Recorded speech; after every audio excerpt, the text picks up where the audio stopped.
하나님 말씀 봅니다. 구약성경 에스라 9장 15절에서 10장 4절 말씀까지 봅니다. 구약성 에스라 9장 15절에서 10장 4절까지 제가 읽어드립니다. 이스라엘의 하나님 여호와여, 주는 의로우시니 우리가 남아 피한 것이 오늘날과 같수 없거늘 도리어 주께 범죄하여 싸우니 이로 말미암아 주 앞에 한 사람도 감히 서지 못하겠나이다 하니라. 에스라가 하나님의 성전 앞에 엎드려 울며 기도하여 죄를 자복할 때에 많은 백성이 크게 통곡하매 이스라엘 중에서 백성의 남녀와 어린아이의 큰 무리가 그 앞에 모인지라. 엘람 자손 중 여히엘의 아들 스가냐가 에스라에게 이르되 우리가 우리 하나님께 범죄하여 이 땅 이방 여자를 맞이하여 아내로 삼았으나 이스라엘에게 아직도 소망이 있나니 곧 내 주의 교훈을 따르며 우리 하나님의 명령을 떨며 준행하는 자의 가르침을 따라 이 모든 아내와 그들의 소생을 다 내보내기로 우리 하나님과 언약을 세우고 율법대로 행할 것이라. 이는 당신이 주장할 일이니 일어나소서 우리가 더우리니 힘써 행하소서 하니라. 아멘. 사람은 어떤 존재일까요? 우리가 무엇일까요? 성경은 우리에게 이렇게 분명하게 답을 내줍니다. 창세기 1장 27절입니다. 하나님이 자기 형상 곧 하나님의 형상대로 사람을 창조하시되 남자와 여자를 창조하셨다. 이렇게 창조된 인간을 왜 창조하셨냐? 하나님께 에덴 동산에 거하게 하시고 하나님과 영원히 함께 동행하며 살게 하기 위하여 창조하시고 기쁨의 동산 에덴에 두셨습니다. 그런데 인간이 하나님과 뜻이 맞지 않아서 서로 멀어진 관계가 되어버렸습니다. 그리고 하나님과 함께 지내며 걷고 이야기하고 함께 손잡고 지냈던 그 행복한 에덴 동산을 나오게 됩니다. 즉 집을 떠나게 된 것입니다. 성경이 이것을 죄의 결과라고 그렇게 말합니다. 죄란 헬라 원어로 하마르티아라고 그러는데 궁수가 활을 쏠 때 그 활이 정확하게 관역에 맞지 않고 관역을 빗나간 것을 의미합니다. 좀 더 실질적으로 말씀 죄가 뭐냐? 경계를 벗어난 것을 죄라고 합니다. 하나님이 아담과 하와를 만드시고요. 아담과 하와 동행하기 위해서 너와 나 사이에 경계 하나를 두겠다. 경계를 정해 주셨어요. 그래서 이 경계는 넘어오지 말라. 아주 쉬운 경계를 만들어 주셨습니다. 성경이 이것을 선악과라고 합니다. 그리고 그 경계는 이것인데 절대로 먹지 마라. 먹으면 죽는다고 말씀하셨습니다. 근데 아담과 하와의 선악과를 먹었습니다. 하나님의 정해진 경계를 벗어나게 됩니다. 여기서 이 선악과에 대해서 오랫동안 지금도 멈추지 않는 사람들의 변명과 변을 한번 들어보실래요? 하나님이 선악과를 왜 만들어가지고 인간이 죄를 짓고 고통과 불행을 겪으며 죽게 하셨나? 비슷한 형태의 질문들이 참으로 많이 이어지지만 다 이 범주에 다 들어갑니다. 지금은 고인이 된 지 오래된 삼성 창업주 이병철 씨가 평생 품고 살았던 질문 중에 하나가, 가장 큰 질문 하나가 바로 이것이었습니다. 요약하면 인간이 죄와 고통과 불행 그리고 죽음에 대한 책임을 하나님께 묻고 있다란 말입니다. 결국 하나님 당신 때문에 인생 망했어요 이 말이에요. 불행하게 됐다는 말입니다. 근데 여러분, 법률 용어에 귀책 사유라는 말이 있습니다. 책임을 물을 수 있는 사유를 말하는데 어떤 사고와 사건이 발생합니다. 그럼 이 책임을 누구에게 물을 것이냐? 이걸 결정하는 걸 말합니다. 선악과를 만들었어요. 아담과 하와가 먹은 것에 대해서 누구 때문에 먹게 되었느냐? 그럼 하나님께서 그렇게 만드셨기 때문에 하나님 책임이다라고 수많은 사람들이 지금까지도 공통된 의견을 모으고 있습니다. 그리고 하나님께 책임을 돌리는 원조가 누구냐? 첫사람 아담이었습니다. 선악과를 먹었어요? 하나님께 제일 먼저 아담에게 이렇게 물으셨습니다. 내가 먹었냐? 아담의 대답입니다. 하나님이 주셔서 나와 함께 있게 하신 그 여자, 그가 그 나무 열매를 따서 내게 주니까 내가 먹었다니까요. 이런 뻔한 질문에 답변이 길어지거나 복잡해지면 이건 다음 둘 중에 하나입니다. 거짓말이거나 책임 회피입니다. 아담은 귀책 사유를 하나님께 돌리며 책임을 회피했습니다. 그러기에 책임 회피란 좀 노골적으로 표현하자면 인간의 역사와 함께 내려온 가장 오래된 뿌리 깊은 근성입니다. 우리 모두에게 그것이 정도의 차이는 있지만 핑계의 도사들이에요. 이것은 어른아이 할 것 없습니다. 제 둘째 아들이 어렸을 때 길 급히 가다가 그 바로 앞에 놓인 돌비를 미쳐보지 못하고 거의 걸려가지고 심하게 부딪힌 적이 있어요. 굉장히 아팠던 모양입니다. 눈물을 글썽거리면서 아픈 발을 주무리면서 이렇게 말을 하더라고요. 왜 하필 돌이 여기 있어가지고 내가 이렇게 부딪혀 나를 아프게 하는 거야? 그 돌을 원망하더라고요. 아담의 후손다운 면모를 제 어린 아들에게서 볼 수가 있었습니다. 그러므로 그리스도인이 아니든 창세기의 인간 창조와 죄의 기원에 대해서 말하자면 선악과 사건에 대해서 우리가 던져야 할 질문은 이제는 하나님 왜 선악과를 만드셨습니까? 이 질문이 이제 아니어야 돼요. 오히려 아담 왜 당신은 예 먹었습니다 라고 단답형으로 대답 안 했습니까? 이렇게 물어야 돼요. 이런 가정하에 저는 가끔 이런 상상을 해볼 때가 있습니다. 만약 그때 아담이 하나님의 질문에 예 먹었습니다 라고 단답형으로 대답했더라면 인간 역사는 분명 달라졌을 것임에 틀림없습니다. 네, 아신대로 역사엔 가정이 없잖아요. 이미 벌어진 사건인데, 그래서 그 벌어진 사건으로 결과만이 부차치를 남겨왔고 또 남기고 갈 뿐입니다. 이런 역사의 자치 속에서 인간의 죄의 골은 깊어만 갔습니다. 아담과 하와가 에덴을 떠난 이후 세월이 많이 흐른 뒤 인간의 모습에 대해 성경은 이렇게 암울하게 증거합니다. 창세기 6장 6절입니다. 여호와께서 사람의 죄악이 세상에 가득함과 그의 마음으로 생각하는 모든 계획이 항상 악할 뿐임을 보시고 땅 위에 사람 지으셨음을 한탄하사 마음에 근심하셨다. 저는 이 말씀을 어렸을 적 그리고 젊었을 때 읽었을 때는요, 늘 마음 한켠에서 떠나지 않는 의문이 들었어요. 어떻게 인간의 마음이 하나님이 지으셨는데 모든 계획이 항상 악하다고 그렇게 기록하고 있을까? 정말 그때 사람들이 그렇게 악했나? 라는 물음이 제게 늘 있어 왔어요. 그런데 인생의 나이가 들고 세상을 더 많이 보고 경험하면 할수록 여러분 이 말씀이 틀림이 없다는 것을 제가 실감하게 됩니다. 특별히 첨단 과학과 문명의 시대를 살아가고 있는 우리네 인간들이 범하고 있는 온갖 잔인함, 무자비함, 멈추지 않는 탐욕과 욕망들을 보면 이거 아니라고 누가 말할 수 있겠습니까? 다만 우리에게 그렇게 할 수 있는 기회와 환경이 주어지지 않았을 뿐이 주어지면 똑같은 짓을 해요.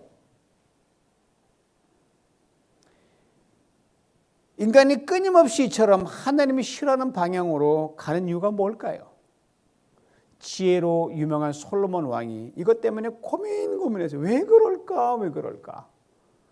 그리고 이유를 깨닫고 이렇게 고백한 거 아닙니까? 나의 깨달은 것이 이것이라 곧 하나님이 사람을 정직하게 지으셨으나 사람은 많은 꾀를 낼 것이다. 많은 꾀라고 했습니다. 이 꾀라고 하는 말이 참 재미있어요, 여러분. 생각을 도구화시킬 수 있는 능력이 꾀입니다. 즉 무슨 생각을 품습니다. 하고자 하는 뜻을 세웁니다. 마음 먹으면 그것을 현실화, 구체화 시킬 수 있는 능력이 바로 꾀예요, 꾀. 그 꾀를 잘 쓰면 정말 엄청난 유익을 가져옵니다. 그러나 잘못 쓰면 반대로 엄청난 해와 손실을 가져옵니다. 그러면 솔로몬의 고백은요, 인간이 이 많고 엄청난 꾀를 하나님이 원하시는 대로 정직하고 의롭게 바르게 사용하지 않았다는 것에 대한 분명한 반증입니다. 그도 그 길을 갔으니까요. 서두에서 말씀드린 대로 인간은 하나님과 뗄래야 뗄 수 없는 평생 영원한 동행을 이루며 살아가도록 지음을 받았습니다. 그런데 인간이 하나님과 동행하면서 하나님은 정직을 원하시는데 인간이 그래서 정반대되는 쪽으로 많은 꾀를 생각해내는 거예요. 귀화만 있으면 하나님과 엇박자로 나갑니다. 우리가 볼 때도 어떻게 그런 생각을 했을까 그럴 때가 있잖아요. 그렇게 꾀를 내며 오랜 세월을 험하게 살아갔던 한 민족이 있었고요. 그 민족이 이스라엘이고 이스라엘의 행적에 대해서 오늘 보면 바로 앞절에서는 이렇게 증거합니다. 우리 조상들의 때로부터 오늘까지 우리의 죄가 심함에 우리의 죄악으로 말미암아 우리와 우리 왕들과 우리 제사장들을 여러 나라 왕들의 손에 넘기사 칼에 죽으며 사로잡히며 노략을 당하며 얼굴을 붓고렇게 하심이 오늘날과 같음이니이다. 우리의 조상들의 때부터 오늘까지라고 했습니다. 이스라엘 민족의 시작인 아브람 때부터를 말합니다. 유다 백성들이 바벨론 포로로 잡혀가서 돌아올 때, 즉 오늘 본문의 저자 에스라가 살던 당대까지 이스라엘 민족의 전체 역사를 총망라하는 겁니다. 그 자기 민족의 역사를 보는 거죠. 보니까 죄가 심했다고 했어요. 한 나라와 민족 전 역사에 대한 총평입니다. 그래서 에스라는 자기 민족의 역사에 대해 이렇게 수려했습니다. 참으로 부끄럽다. 아이들 말로 하면 쪽팔린다는 거죠. 오늘날 같으니다라고 했습니다. 여기서 오늘날이라고 하는 것은 에스라가 2차 포로 교환자를 데리고 예루살렘에 돌아온 시간을 말합니다. 바벨론 예루살렘 2,400km는 장장 굉장한 긴 거리예요. 그 험한 먼 길을 상상할 수 없는 하나님의 도움을 받아서 무사히 지나왔습니다. 그리고 예루살렘에 도착해서 감사예배를 드렸어요. 그리고 얼마 되지 않아 백성들을 리더 몇몇이 에스라를 찾아왔습니다. 그리고 이들보다 먼저 도착한 포로교환 1군 1차 포로교환자들이 어떻게 그동안 살아왔는지를 이렇게 적나라하게 말을 해주는 거예요.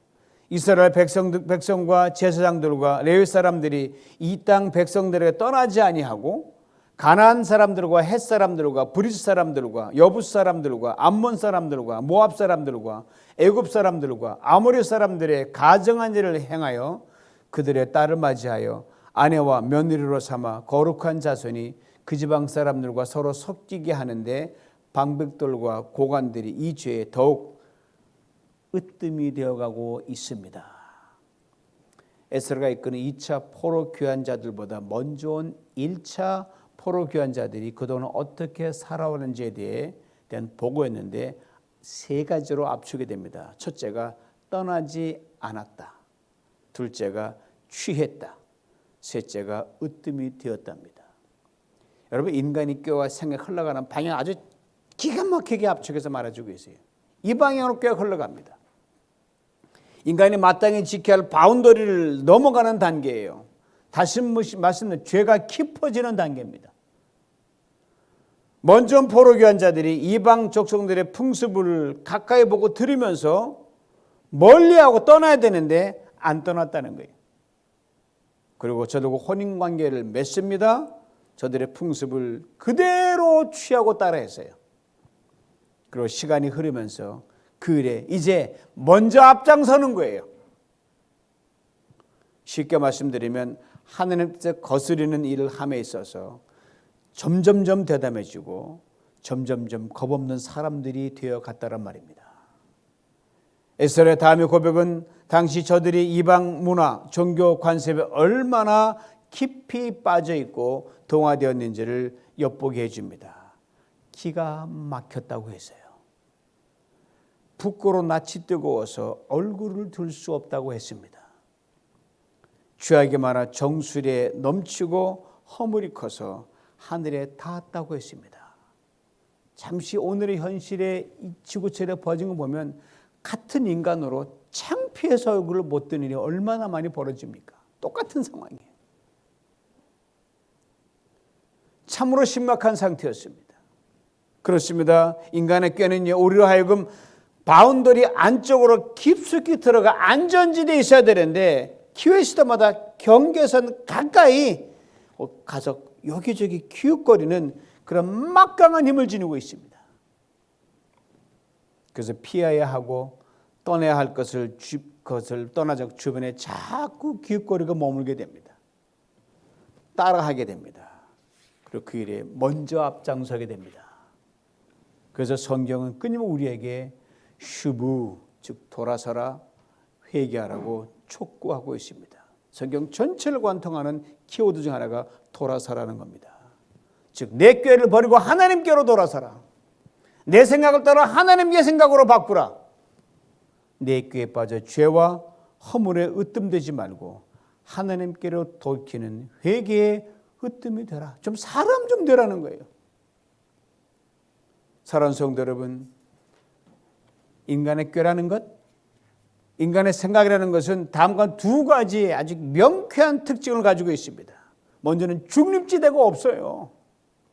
반드시 어느 한쪽으로 기울게 되어 있습니다. 운전대 가운데 있는 거 보셨어요? 좌나 우 어느 한쪽에 치우치게 되어 있어요.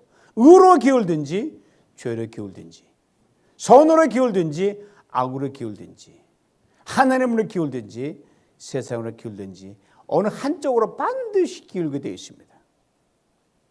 다음은 관성이 있습니다. 한번 어느 쪽으로 기울어지게 되면 여러분 그 방향으로 계속 쏠리는 속성을 가지고 있습니다. 제때 멈추지 않으면 가속도가 붙습니다. 오늘 보면 나오는 1차 포로 교환자들이 이방인들의 풍습과 종교 신앙으로 기우는데 저들의 꾀가 발동했습니다. 해볼만 한데 이 정도는 괜찮겠지, 뭐 봐주시겠지. 남도 다 하는데 뭐 내가 뭐 가만히 있으면 괜히 바보가 되는 거 아니야? 그렇게 생각했습니다. 거기다 리더들이 더 앞장서서 그렇게 하고 있으니 멈출 이유가 없는 거야. 뭐 이 사람도 하는데, 뭐 누구도 하는데, 대통령도 하는데, 뭐 누구도 하는데, 목사님도 하는데, 뭐 권사님도 하는데 막 하는 거야. 그렇게 흐른 세월이 60년이 됐습니다. 그리고 심각한 정도에 대해서는 오늘 본문 9장 15절에 이렇게 탄식하고 있습니다. 이스라엘 하나님 여호와여, 주는 의로우시니 우리가 남아 피한 것이 오늘날과 같사 없거늘 도리어 주께 범죄하였사오니 이로 말미암아 주 앞에 한 사람도 감히 서지 못하겠나이다.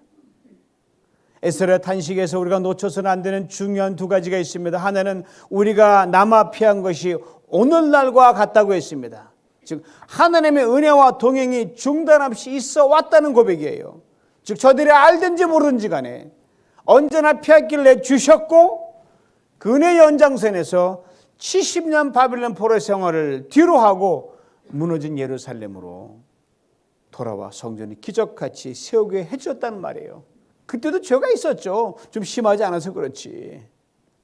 다른 하나는 도리어 주께 범죄함이라고 했습니다. 하나님의 끊임없는 은혜와 동행에 대해 저들이 고의적으로 거슬렀다는 고백입니다. 그렇게 이렇게 살아가는 것이 뭐 어때서? 라는 뻔뻔함 속에 지내게 됐고 결국 하나님 앞에 한 사람도 설 수 없는 그런 지경까지 된 것입니다. 민족이 죄에 대해 생각을 열어두고 방치한 무서운 결과입니다. 나라가 악에 대해 꾀를 멈추지 않고 방치한 엄청난 결과입니다. 개인도 마찬가지입니다. 이쯤에서 사람들이 하는 일이 무엇인지 아세요? 하나님 나를 떠나셨어. 하나님이 인정을 버리신 거야. 정말 그런 겁니까? 오랜 세월 자기 꾀와 생각이 이끌리는 대로 그대로 가면서 하나님부터 멀리 떠났다가 돌아온 어거스틴의 고백을 들어보시기 바랍니다. 하나님, 당신은 결코 우리를 떠나지 않으셨으니 우리가 당신께 돌아오는 것은 참으로 어렵습니다. 참으로 진실되고 정직한 고백입니다. 사랑하는 성도 여러분, 하나님을 떠나 너무 멀리 가면요, 어거스틴의 고백대로 하나님은 언제나처럼 늘 나와 죄악 중에도 함께함에도 불구하고 하나님께 돌아가는 것이요, 그토록 어렵고 힘들고 고통스럽습니다. 그러게 첫 생각에 삐뚤어졌을 때 즉시 돌이켜야 됩니다. 첫 죄가 나를 충동질할 때 즉시 멈추고 돌아서야 됩니다. 우리의 손과 입, 발, 그리고 삶이 죄와 허물, 유혹, 악의 첫 단계에서 과감히 돌이켜야 됩니다. 누구 볼 것 없습니다. 무조건 돌이키는데 1등이 되어야 됩니다. 회개 으뜸이 되어야 됩니다.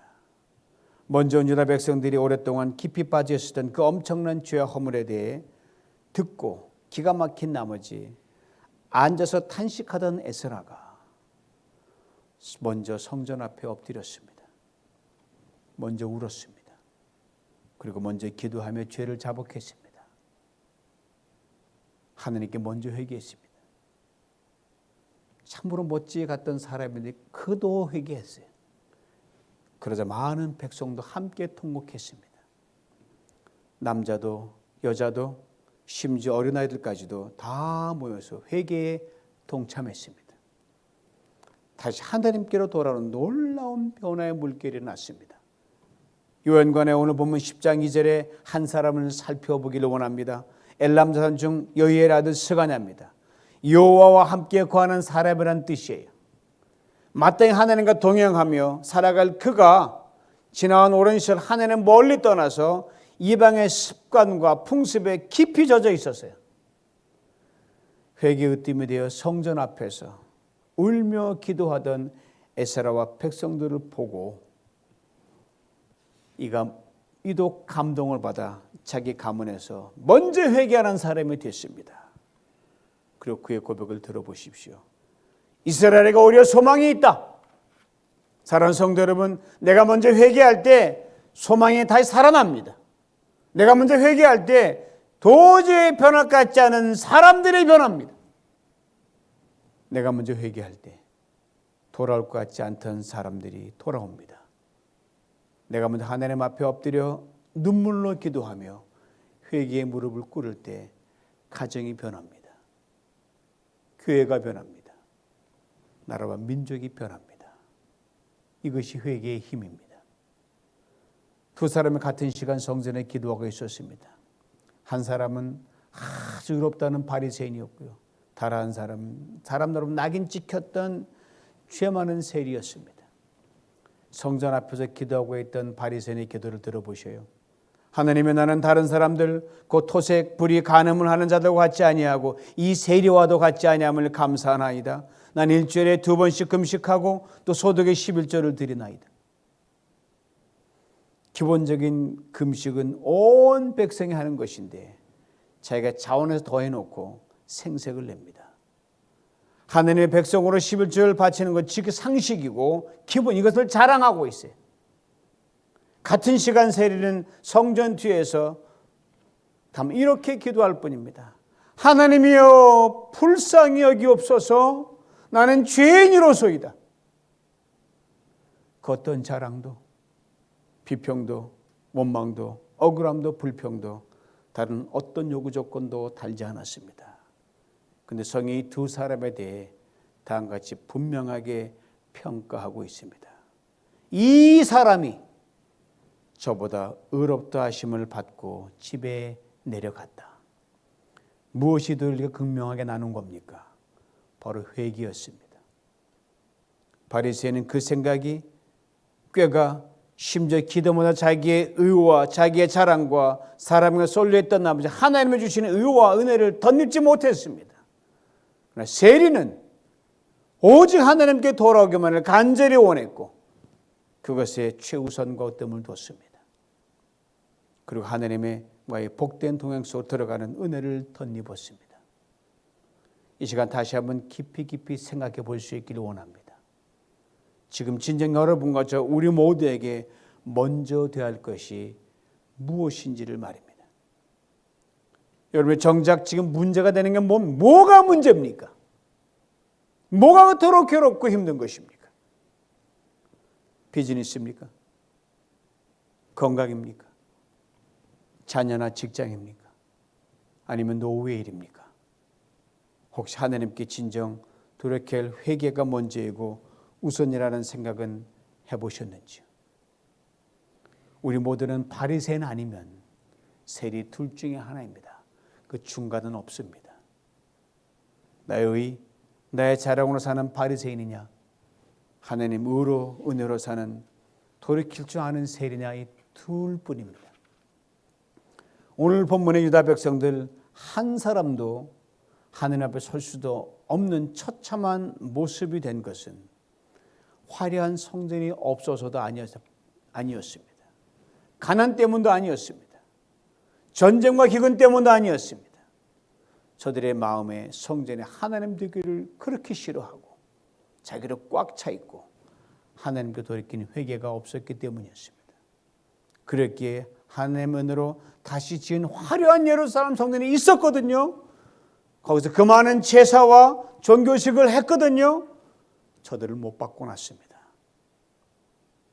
에스라가 먼저 하나님의 무릎을 꿇고 먼저 눈물을 흘리고 먼저 죄를 자복하는 회개의 으뜸이 되었을 때 저들에게 진정한 회복과 변화가 있었습니다. 사랑하는 성도 여러분, 하나님께로 진정 돌아오고자 하는 회개가 늘 먼저가 되면 여러분, 사업도 자녀도 건강도 다른 어떤 문제도 사실 아무것도 아님을 꼭 기억할 수 있기를 간절히 원합니다. 회개가 먼저입니다. 회개의 먼저가 되는 교회, 회개의 으뜸이 되는 성도, 회개의 으뜸이 되는 목사가 되어야 할 것입니다. 아신 대로 오늘 오후 4시에 참으로 뜻깊은 침례식이 있습니다. 침례가 무엇입니까? 말 그대로 물속에 온몸이 잠겼다가 나오는 예식입니다. 죄인은 죽을 수밖에 없는 죄인의 나를 살리기 위해 예수 그리스도께서 내 대신 십자가에 대신 죽으시고 장사 지난 바 되시고 부활하신 것을 믿는 사람들의 행위적 신앙 고백입니다. 그건 어떤 건 내세울 게 없는 거예요. 물에 잠기는 것은 예수 그리스도의 죽으심과 장사 지난 바 됨을 의미합니다.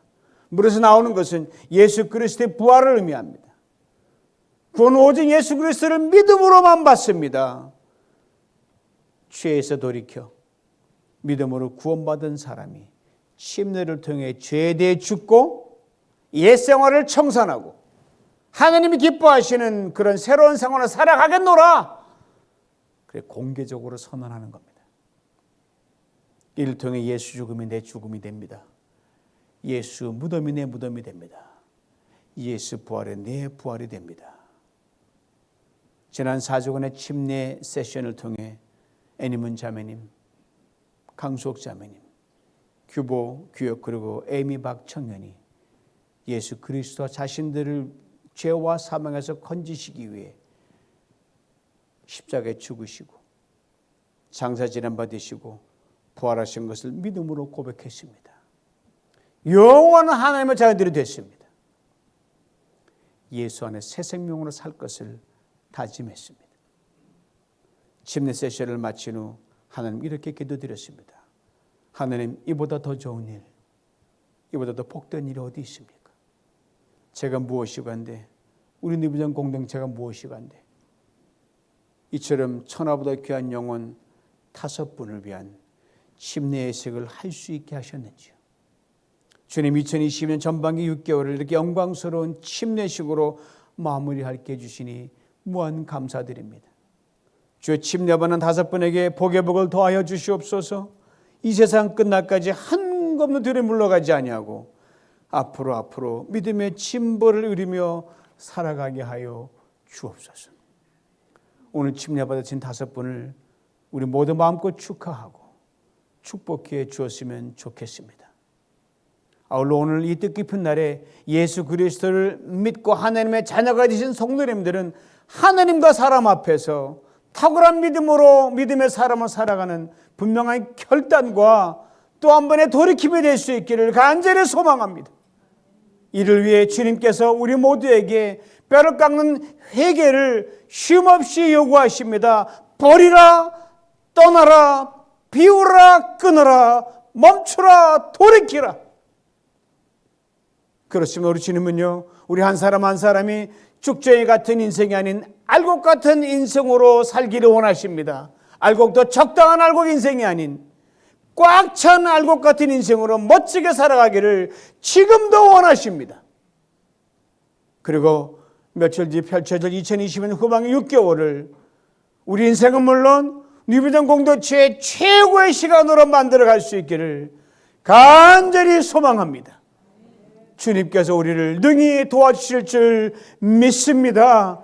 이 은혜를 매일 새롭게 누리시길 주님의 이름으로 축원합니다. 기도합니다. 하나님, 에덴을 따라 인간 돌이킬 수 없길래 주님이 오셔서 십자가를 지심으로 돌이킬 수 있는 근거를 마련해 주심 참으로 감사합니다. 예수를 믿고 구원받았으니 참으로 감사합니다. 여기에 멈추지 않게 만들어 주시사 평생 주 앞에 서는 동안 매일매일 매일매일 중생된 그런 모습으로 오늘은 어제보다 내일은 오늘보다 더 나아지는 그런 사로 주 앞에 설 수 있게 해주시고 주 앞에 설 때 잘했다 칭찬 우리 모두가 될 수 있도록 지금부터 축복하시고 이 은혜 가운데서 수많은 사람을 주께 돌이키는 우리 공동체 되게 만들어 주시옵소서.